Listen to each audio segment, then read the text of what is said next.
नमस्कार दोस्तों, बहुत बहुत स्वागत है आपका अविरल सॉल्यूशंस में। सोचिए ज़रा, जब देश ऐसे दौर से गुजर रहा है, जब इस कोरोना महामारी की दूसरी लहर में हम सभी ने ऑक्सीजन की घोर किल्लत से लाखों लोगों को घरों में, अस्पतालों के बाहर तड़पते और जान गंवाते देखा है। लोगों की लंबी लंबी कतारें बताती थी कि संकट कितना गहरा है और खतरा भी टला नहीं है। दोस्तों, ऐसे हालात में भी लाखों प्राणवायु प्रदाता पेड़ काट दिए जाएंगे। दोस्तों, बचपन से ही हमें सिखाया जाता रहा है कि पेड़ मत काटो, ज़्यादा से ज़्यादा वृक्ष लगाओ, क्योंकि ये हमें ऑक्सीजन देते हैं और जीवन जीने के लिए बहुत ज़रूरी हैं। लेकिन क्या लगता है, जैसे जैसे हम बड़े होते जा रहे हैं, बचपन से मिली सीख भूलते जा रहे हैं, और वो भी किस लिए? इस बार ये सब विकास कार्यों जैसे infrastructure, roads, highways, school, hospital, इन सब लिए नहीं हो रहा है, बल्कि इस बार ये सब हो रहा है कुछ चमकदार हीरों के लिए, जिसकी वजह से बक्सवाहा जंगल में तकरीबन 2,15,000 पेड़ काटे जाने वाले हैं। तो प्लान है दोस्तों 2500 करोड़ की लागत से एक डायमंड माइन सेटअप करने का, और इसका जिम्मा मिला है इस बार आदित्य बिरला ग्रुप की SL mining and industries limited को, जिसकी वजह से 2,15,000 पेड़ों की बलि दी जाने वाली है। आखिर जानिए कि ये प्रोजेक्ट है क्या और क्यों इस प्रोजेक्ट का इतना विरोध हो रहा है।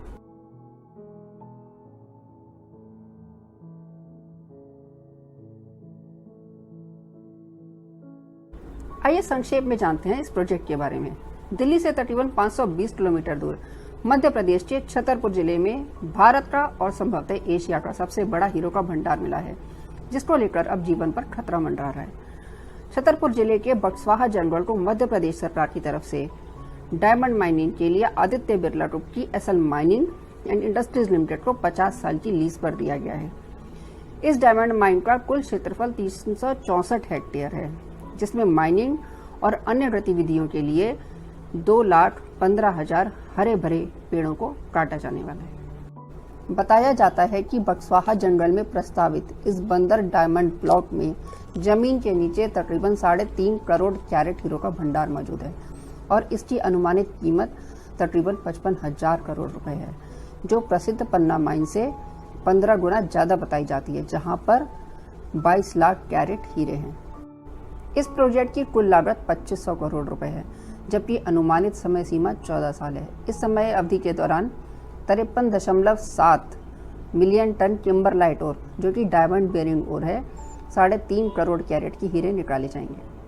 केंद्रीय पर्यावरण मंत्रालय नई दिल्ली को सौंपी गई जानकारी के अनुसार इस प्रोजेक्ट के लिए कंपनी ने वन विभाग मध्य प्रदेश को कुल 382.13 हेक्टेयर वन क्षेत्र को परिवर्तित करने के लिए प्रपोजल सबमिट किया है, जिसके अंतर्गत 364 हेक्टेयर माइन लीज के लिए, 6.5 हेक्टेयर नाला डायवर्जन के लिए और 11.59 हेक्टेयर माइन तक अप्रोच रोड के लिए। इस प्रकार 364 हेक्टेयर नहीं, कुल 382 हेक्टेयर क्षेत्र में वनों को क्षति पहुंचने वाली है। आखिर इस डायमंड माइनिंग प्रोजेक्ट में पेंच कहां फंसा है, ये जानने के लिए चलते हैं थोड़ा फ्लैशबैक में, जब इस प्रोजेक्ट की असल शुरुआत हुई।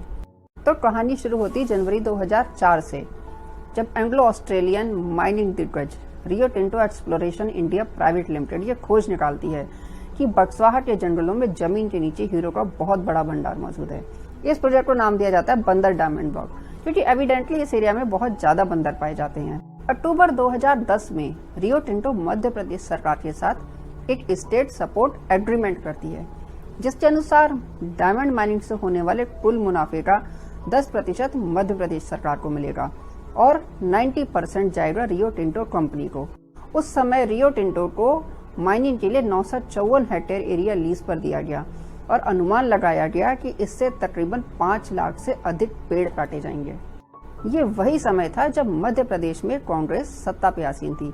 बात है 2011 की, जब पर्यावरण एवं आरटीआई एक्टिविस्ट शहला मसूद, जो कि अन्ना हजारे के 2011 के एंटी करप्शन मूवमेंट से भी जुड़ी हुई थी, वो इस संदर्भ में गृह मंत्रालय को एक चिट्ठी लिखती हैं। साथ ही साथ पार्लियामेंट की सिलेक्ट कमेटी में शिकायत भी दर्ज कराती हैं। दूसरी तरफ इसी मुद्दे पर संज्ञान लेते हुए Madhya Pradesh high court central government और मध्य प्रदेश गवर्नमेंट से जवाब तलब करता है कि इस प्रोजेक्ट के लिए रूल्स और रेगुलेशंस का इतने बड़े स्तर पर क्यों वायलेशन किया जा रहा है। 16 अगस्त 2011 को शहला मसूद की हत्या कर दी जाती है, और अगर स्थानीय लोगों की माने तो इसमें diamond mafia, Rio Tinto company और कुछ पॉलिटिकल नेताओं का भी हाथ था। हालांकि बाद में सारे ही आरोप नकार दिए गए। इस माइन के खिलाफ विरोध प्रदर्शन जारी रहता है और कई सारे एक्टिविस्ट जैसे कंजर्वेशनिस्ट वाल्मीकि थापर, पहल एनजीओ और कई सारे स्थानीय लोग इस मूवमेंट को आगे ले जाते हैं।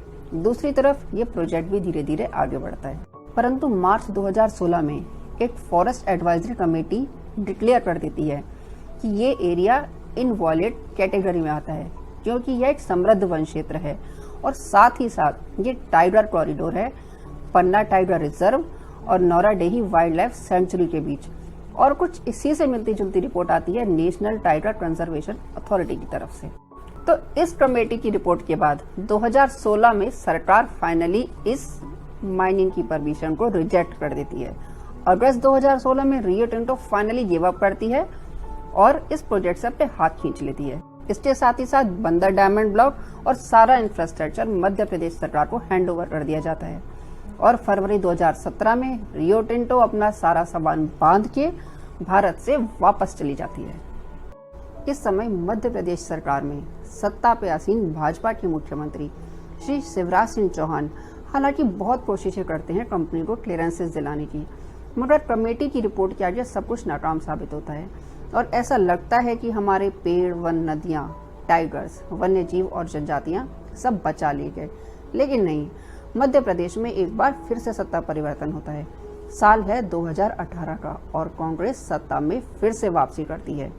सरकार आगे आती है एक नए मसौदे के साथ और पुरानी रिपोर्ट में फेरबदल के साथ और ये डिसाइड करती है कि इस प्रोजेक्ट को एक बार फिर से रिवाइव किया जाएगा।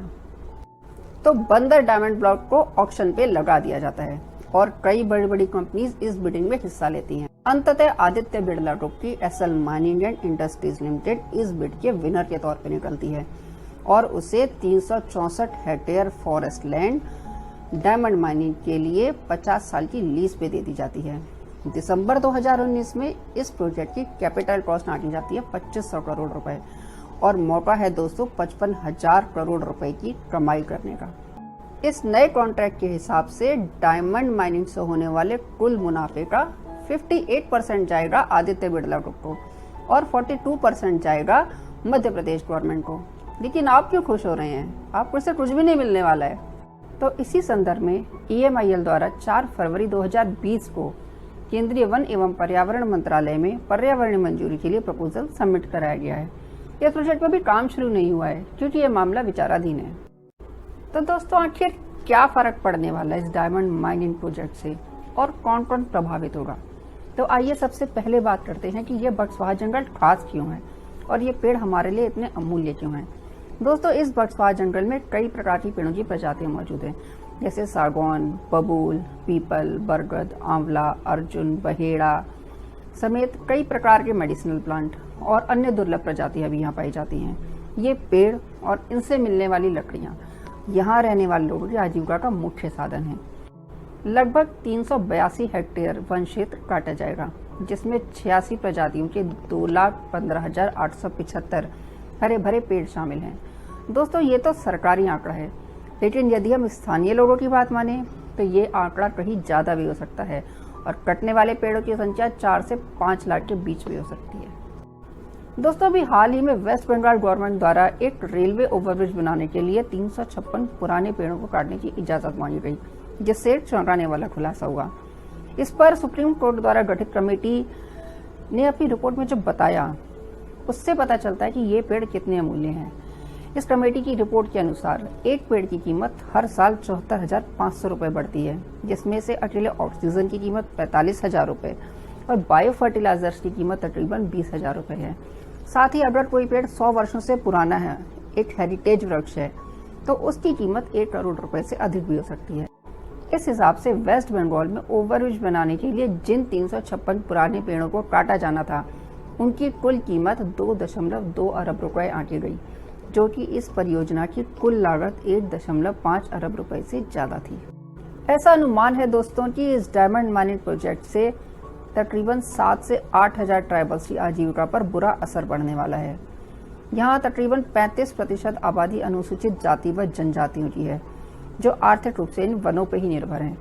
यहाँ साल में एक बार मसूर या सोयाबीन की खेती होती है और बाकी साल ये लोग जंगल में पनपे हुए महुआ व तेंदुपत्ता पर निर्भर हैं। यहाँ कई फैमिलीज का ये मुख्य रोजगार है। इन वनों से ये लोग भावनात्मक रूप से भी जुड़े हुए हैं। दोस्तों, ये बट्सवाहा जंगल कई दुर्लभ वन्य जीवों का घर है, जैसे इंडियन चिंकारा, भालू, चौसिंगा, बंदर, leopard, tiger, vultures, peacock and monitor lizard.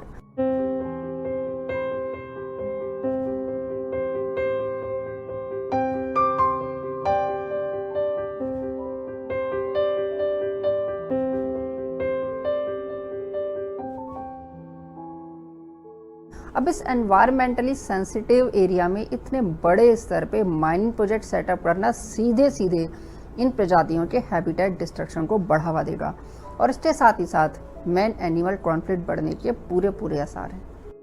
दोस्तों, एक बात यहाँ गौर करने वाली है, 2017 में रियो टिंटो ने जो पीएल रिपोर्ट सबमिट की थी, उस रिपोर्ट के अनुसार इस वन्य क्षेत्र में वाइल्ड लाइफ प्रोटेक्शन एक्ट 1972 के शेड्यूल 1 में दर्ज 7 वन्यजीव शामिल थे, जो कि इस प्रकार हैं: गजेल, इंडियन स्लॉथ बियर, चौसिंगा, इंडियन वल्चर, लेपर्ड, पीकॉक और मॉनिटर लिजार्ड। लेकिन मध्य प्रदेश सरकार द्वारा 2019 में सबमिट की गई रिपोर्ट, जिसके आधार पर यह प्रोजेक्ट दोबारा से रिवाइव किया गया, उसके अनुसार प्रोटेक्टेड फॉरेस्ट लैंड में इनमें से कोई भी वन्यजीव मौजूद नहीं है। आप ही बताइए, ये कैसे हो सकता है कि 2.5 साल में ये सारे ही वन्यजीव विलुप्त हो गए। अब ये फैक्ट सरकार की मंशा पे बहुत गहरा सवाल उठाता है कि कहीं रेवेन्यू कमाने के चक्कर में इन वन्य जीवों के अस्तित्व से समझौता तो नहीं किया जा रहा है। ये डायमंड माइनिंग प्रोजेक्ट एक वाटर इंटेंसिव प्रोजेक्ट है। इसका मतलब इसमें बहुत ज़्यादा पानी का उपयोग होगा।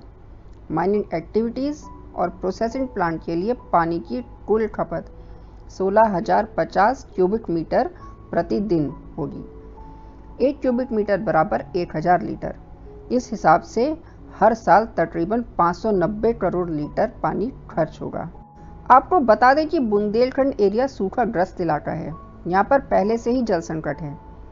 केंद्रीय भूजल प्राधिकरण के अनुसार ये बट्सवाहा का इलाका सेमी क्रिटिकल कैटेगरी में आता है, जिसका अर्थ हुआ कि कुल जितना पानी नेचुरली रिचार्ज होकर पृथ्वी की सतह के नीचे जाता है, उसका तकरीबन 70 से 90% भाग विभिन्न कार्यों जैसे खेती में, पीने के पानी, घरेलू उपयोग और इंडस्ट्रीज के लिए निकाला और खर्च किया जाता है। इस माइनिंग प्रोजेक्ट में सतह से 345 मीटर या 1130 फीट की गहराई तक माइनिंग की जाएगी, जहां पर किम्बरलाइट ओर मिलेगा। सेंट्रल ग्राउंड वाटर बोर्ड की रिपोर्ट के अनुसार इस क्षेत्र में भूजल का स्तर 10 से 15 मीटर के आसपास है। इसका साफ साफ मतलब हुआ कि mining activities will cut the ground water table of the area और आसपास के क्षेत्रों से भूजल रिस कर माइन पिट में जमा हो जाएगा। इसे ग्राउंड वाटर सीपेज भी कहते हैं। इस भूजल रिसाव से आसपास के क्षेत्रों में वाटर लेवल नीचे चला जाएगा और कम गहराई के हैंडपंप, कुएं और बोरवेल आउट ऑफ ऑर्डर हो जाएंगे। एक सीजनल नदी जिसका नाम काली धार नदी है, माइनिंग क्षेत्र से होकर गुजरती है और कंपनी के अनुसार इस प्रोजेक्ट में जितना भी पानी लगेगा उसको इस नदी के पानी से पूरा किया जाए। अब प्रपोजल क्या है? प्रपोजल है कि इस कालीधार नदी के पानी को रोक के चेक डैम बना के माइन के साउथ ईस्ट कॉर्नर में एक बड़ा सा रिजर्वॉयर बनाया जाएगा, जिसकी कुल स्टोरेज क्षमता होगी 17 मिलियन क्यूबिक मीटर और इस जल का उपयोग माइनिंग वाटर रिक्वायरमेंट फुलफिल करने के लिए किया जाएगा। दोस्तों, अब यह गौर करने वाली बात यह है, कंपनी के अनुसार इस प्रोजेक्ट में जितना भी पानी लगेगा उसके लिए एक सीजनल नदी को रोक के उस पर डैम बना के पानी की आपूर्ति सुनिश्चित की जाएगी। लेकिन क्या एक सीजनल नदी कुल पानी की आवश्यकता को पूरा करने में सक्षम होगी? अब आप सोच रहे होंगे कि मैं ऐसा क्यों बोल रही हूँ। दरअसल बात क्या है कि इस बुंदेलखंड एरिया में जो भी नदियाँ शुरू होती हैं उनमें साल भर पानी रहता ही नहीं है। ये कालीधार नदी भी एक सीजनल नदी है जिसमें केवल मानसून के समय 3 से 4 महीने ही पानी रहता है और जैसे ही ये मानसून सीजन खत्म होता है ये नदी लगभग सूख जाती है। साथ ही नदी में पानी की उपलब्धता इस बात पर भी निर्भर करती है कि उस एरिया में बारिश का ट्रेंड क्या है। पिछले कुछ सालों से इस रीजन में कम वर्षा रिकॉर्ड की गई है।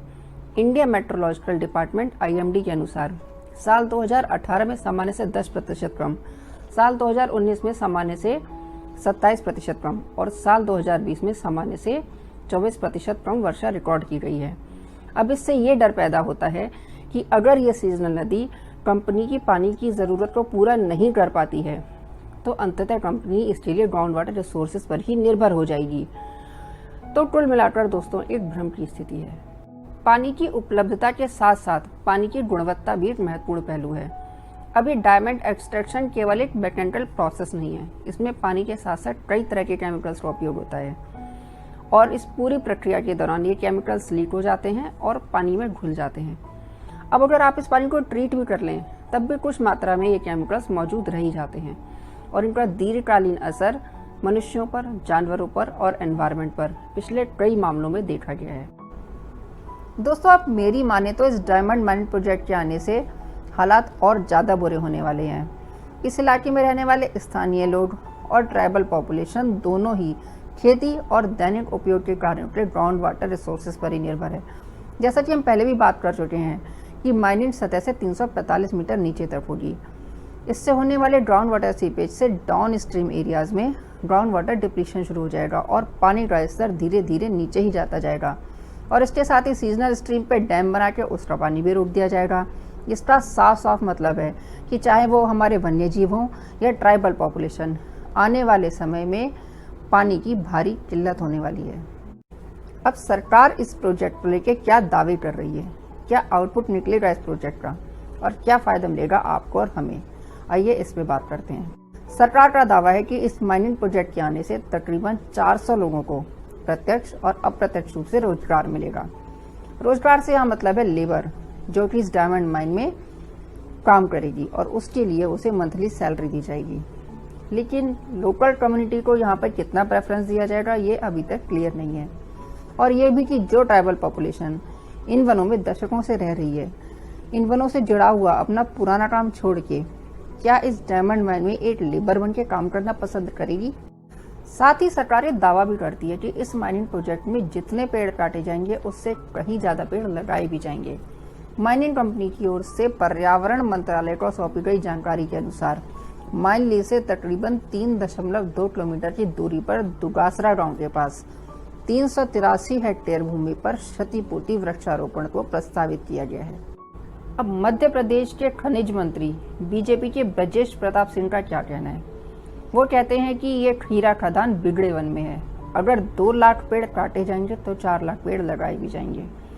हालांकि वृक्षारोपण संबंधी दावों को लेकर सरकार की विश्वसनीयता हमेशा से ही संदेह के घेरे में रही है और इस मामले में सभी सरकारों का ट्रैक रिकॉर्ड बेहद ही खराब रहा है।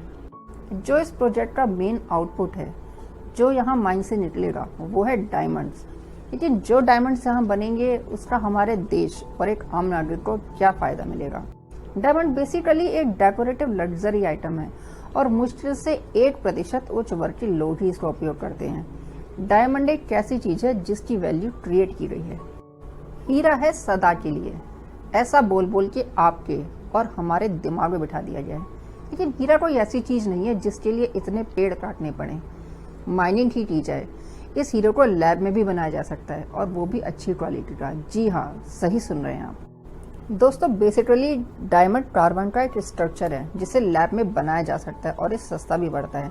हवा में मौजूद कार्बन डाइऑक्साइड को कैप्चर किया जाता है और उससे डायमंड बनाया जाता है और ये तकनीक पहले से ही उपयोग में लाई जा रही है। इस तकनीक का एक फायदा ये है कि माइनिंग करने के लिए जंगलों को साफ नहीं करना पड़ता और साथ ही साथ हवा में मौजूद अतिरिक्त कार्बन डाइऑक्साइड जो कि ग्लोबल वार्मिंग को बढ़ावा दे रही है, उसे भी कुछ हद तक कम किया जा सकता है। दोस्तों अब इसे मोटे तौर पे समझने की कोशिश कीजिए।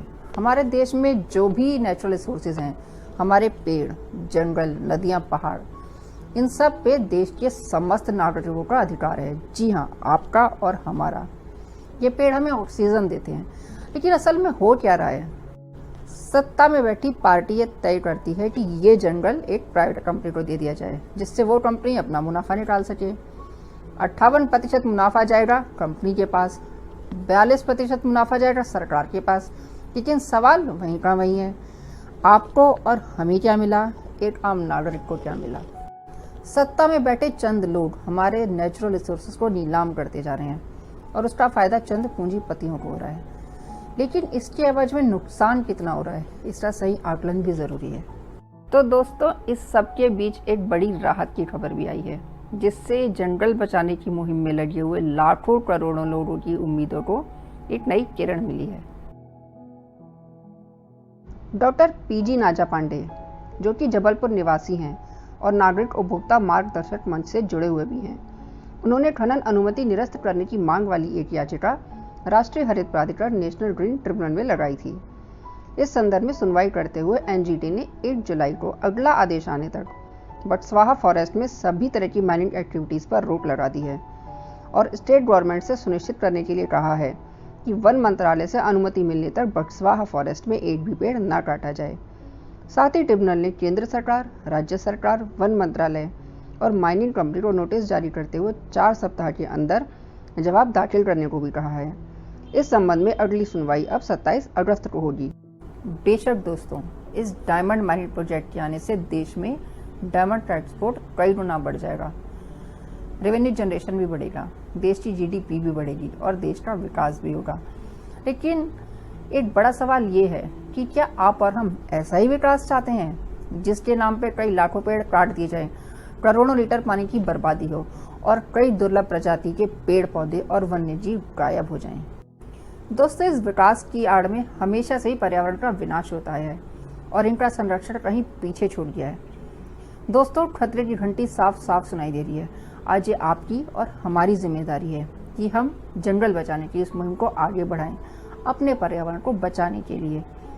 We need to come together and stand up for our environment, save Buxwaha forest, raise awareness by sharing this video more and more. और यदि आपको मेरा वीडियो पसंद आया तो please like, subscribe and share. इससे मेरा उत्साह बढ़ेगा और ज़्यादा से ज़्यादा लोगों को इस मुहिम से जुड़ने का मौका मिलेगा। धन्यवाद।